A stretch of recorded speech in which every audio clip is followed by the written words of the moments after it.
राम।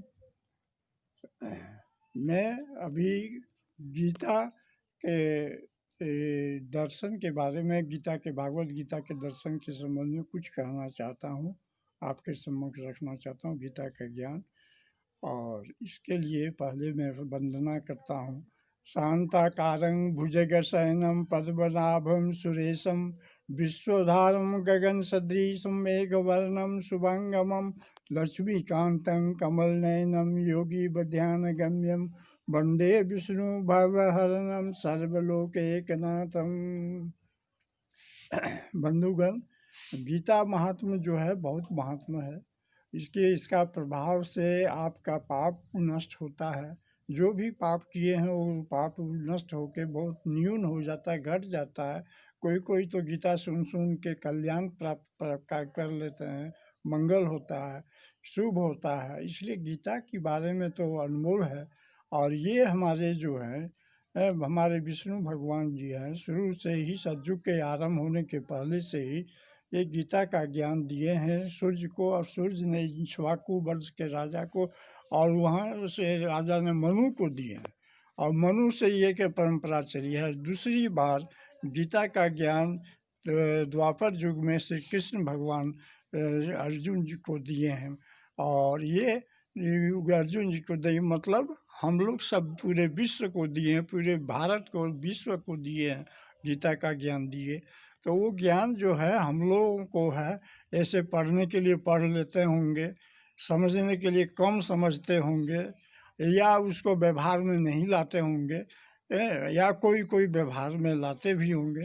इसलिए मैं तो कहूँगा कि जीवन में, मनुष्य जीवन को सफल बनाने के लिए गीता के ज्ञान को अपने में ढालना चाहिए, उस चरित्र को निभाना चाहिए जो गीता में ज्ञान दिए हैं।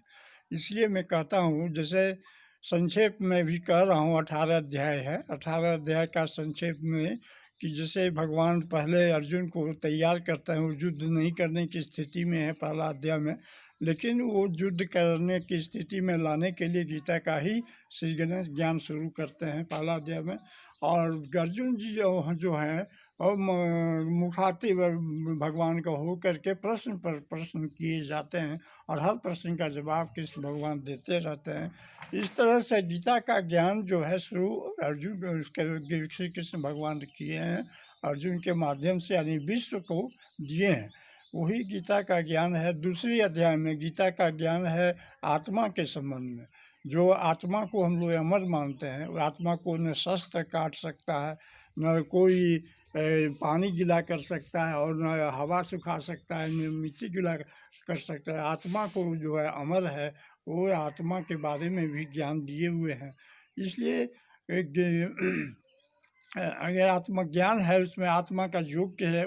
आत्मा का मतलब परमात्मा का है। उनका कहना है कि आत्मा एक शरीर से दूसरे शरीर में परिवर्तन होता है, बदल जाते हैं, और आत्मा जो है वो अमर है। तो इस भावना को अब हम लोग भी लेते हैं, और आत्मा को हम लोग, आत्मा है कहाँ, किसके पास है? आत्मा का स्पर्श जहाँ मन है, प्राण है, अहंकार है, बुद्धि है, वहाँ आत्मा है। आत्मा का हाथ पैर मन बुद्धि चित्त अहंकार से ही आत्मा चलता फिरता है, आत्मा काम करता है। इसलिए मन बुद्धि चित्त अहंकार को निर्मल बनाने का प्रयास हम लोगों को करना चाहिए, शुद्ध बनाने के, पवित्र बनाने की, ताकि हमारे पास जो आत्मा आएंगे वो पवित्र होंगे, वो ठहरेंगे हमारे पास। और आत्मा का प्रवेश मिलने से ही सब सुख आनंद मिलता है। शारीरिक, मानसिक, आर्थिक, हर चीज़ का सुख सुविधा आनंद आत्मा रहने से ही मिलता है। और इसलिए ये जो है द्वितीय अध्याय में उन्होंने आत्मा के बारे में विषय में, फिर तीसरा चौथा पांचवा अध्याय में वो कर्म योग, भक्ति योग, ज्ञान योग के बारे में ले गए हैं, और ध्यान योग के बारे में ले गए। ये सब जो है 4-5 योग में किसको, इसके बाद में जो है कर्म योग, माने जैसे कि माने हम कोई भी कर्म संकल्प लिए तो दो तरह का, एक है कि हम परम ब्रह्म परम पिता परमेश्वर को कर्ता मान के कर्म कर रहे हैं, ये हुआ कर्म योग एक। दूसरा कर्म योग है कि हम अपने खुद को ही कर्ता मान के कर्म कर ठाने हुए हैं परम ब्रह्म परमेश्वर को लेके, वो दूसरा कर्म योग हुआ। तो कर्मयोग का फल जो है वो, और भक्ति, कर्मयोग में हम धारण किए हैं परम ब्रह्म परमेश्वर को, वही भक्ति है। भक्ति के साथ ज्ञान, परम ब्रह्म का जो गुण स्वभाव कर्म की प्रशंसा करते हैं, बार बार बता रहे हैं, वही ज्ञान मार्ग हुआ। तो इस तरह से जैसे इस परम ब्रह्म परमेश्वर अपने संकल्प में संपूर्ण विश्व को लिए हुए हैं, संपूर्ण ब्रह्मांड को लिए हुए हैं संकल्प में, उसी तरह संकल्प में हम सभी विश्ववासी भी परम ब्रह्म परमेश्वर सच्चिदानंद को संकल्प में लिए रहते हैं। इस तरह से हम लोग जो है ज्ञान में, ज्ञान से ज्ञान बरतते हैं, और हम लोग जो है ज्ञान योग को भी सफल करते हैं, कर्म योग को भी, भक्ति योग को भी सफल करते, धारण करते हैं। तो ध्यान में परम परमेश्वर सच्चिदानंद को लिए हुए हैं, कृष्ण भगवान माने, विष्णु भगवान मान के ध्यान में लाओ, तो ध्यान में तो है ही। तो इस तरह से हम लोग जो है ध्यान योग, कर्म योग, भक्ति योग, ज्ञान योग करके योग सफल होता है, योग कुशल होते हैं, और उससे हम लोगों को जो है बहुत तरह का आनंद मिलता है। आनंद से ही ईश्वर है, ईश्वर ही आनंद है। इसके बाद जो और भी अध्याय, छठा अध्याय में है कि आप मोक्ष प्राप्त किए तो उसका क्या नियम है, क्या मोक्ष प्राप्त के क्या लक्षण है, क्या गुण है, उसके बारे में छठा अध्याय में दिए। सबसे बड़ी बात है सातवां अध्याय में, जिसमें संसार, जिस संसार के पीछे हम सब विश्व के लोग पीछे लगे हुए हैं, उस संसार का ज्ञान के बारे में है, जिस ज्ञान को जानने के बाद और कोई ज्ञान जानने की जरूरत नहीं रहता।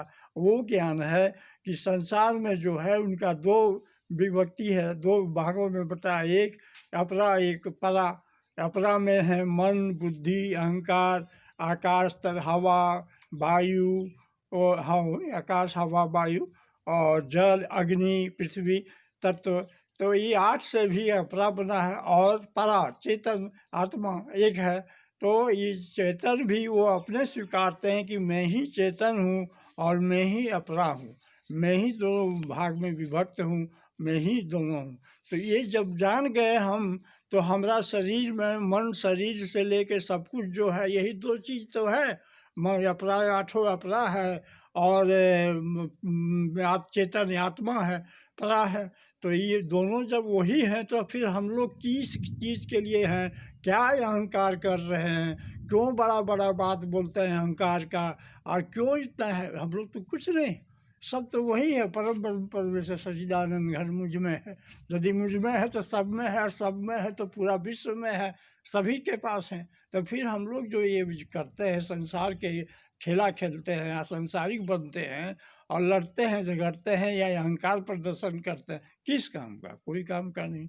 सब कुछ तो वही है, कर्म फल भी उन्हीं का, सब उन्हीं का है। वो भोगते नहीं, हम लोग भोगते हैं। कर्म फल हम लोग भोगते हैं, भोगते हैं। वो कर्म फल उनको कोई फर्क नहीं पड़ता उनके कर्म फल को लेके। तो वो हम लोगों के साथ साथ चल रहे हैं। जब वो सब कुछ हम में, मुझ में है, तो मेरे साथ तो वो भी तो चल रहे हैं, जो हम कर रहे हैं वो भी कर रहे हैं, उन्हीं के साथ कर उनका।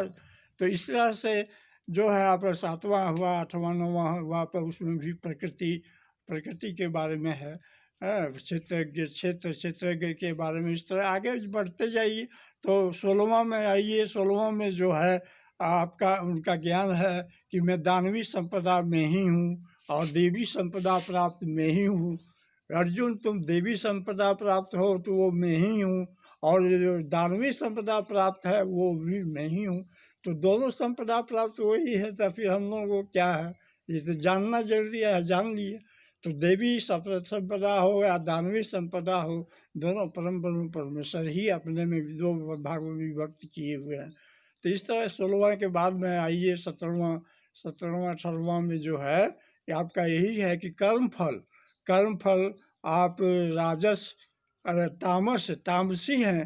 तामसी जय खान पान, रहन सहन, बोल चाल, तामसी लेन देन, तामसी पूजा पाठ, ये सब जो आप करते हैं उसका कर्मफल अज्ञान।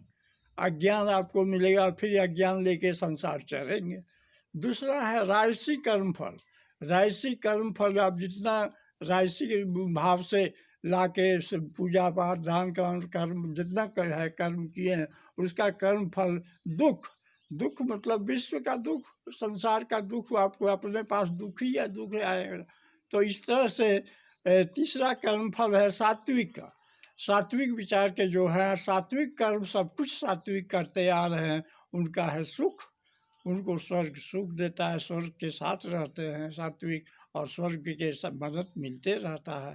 तामसी के भगवान भोला बाबा है, राजसी के ब्रह्मा भगवान है, वो प्रजापति हैं ब्रह्मा, और भोला हो गए तामसिक देवता, तामसी भगवान। और सात्विक में तो है ये है साक्षात विष्णु भगवान है, राम कृष्ण हम लोग बजते हैं, राम कृष्ण विष्णु भी है। इस तरह से गीता के ज्ञान से जब उनका दिव्य चक्षु आया अर्जुन, तो अर्जुन खड़ा हो गया, वंदना करने लगे, प्रार्थना करने लगे कि मुझे अब ज्ञान मिल गया, अब मैं युद्ध करूँगा, निश्चय रूप से युद्ध करूँगा।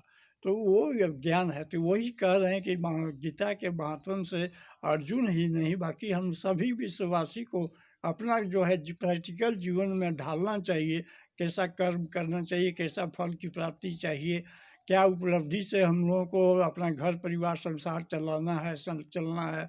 ये गीता के ज्ञान से ही सब उत्पन्न हुआ है और वही होगा। ये अनंत है, बहुत इसमें है, लेकिन अभी आपको मैं इतना संक्षेप में बता दिया। अब मैं थोड़ा अपने तरफ से निवेदन करता हूँ कि आप जो भी श्रोता हैं, सुन रहे हैं, जो भी बंधु सुन रहे हैं, ज़रूर सुनें और ज़रूर फ़ायदा उठावें। और आप कम से कम मेरे लिए ये काम तो कर दें कि सब्सक्राइब और कर दें, और एक बार, सिर्फ एक बार सब्सक्राइब कर दें, लाइक कर दें या शेयर करें। तो अभी जैसे यूट्यूब में हमारा चैनल है, यूट्यूब में अभी फेसबुक वाले तो सुन लेंगे, लेकिन यूट्यूब में आके आप थोड़ा चैनल में मेरा चैनल है शिवनंदन प्रसाद राय। शिवनंदन अंग्रेजी में है SHEO, शिव SHEO लगातार शिवनंदन प्रसाद PRASAD प्रसाद राय RAY राय। इस चैनल को आप दबाएं, सब्सक्राइब आएगा, सब्सक्राइब को दबावें, और एक सब्सक्राइब कम से कम एक चाहिए, एक करें। इस तरह से हम समझते हैं फेसबुक में 3100 हमारे फ्रेंड बने हैं, उनके कितने फ्रेंड हो गए, ये तो फैलने से बहुत फैल जाता है, तो वहाँ तक तो आप लोग को मदद कर सकते हैं।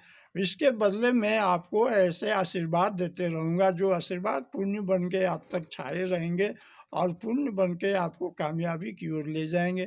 तरह तरह का आशीर्वाद चाहिए मैं दूंगा, लेकिन ये आप सिर्फ सब्सक्राइब करें और शेयर करें, ये मेरा अनुरोध है, विनती भी है।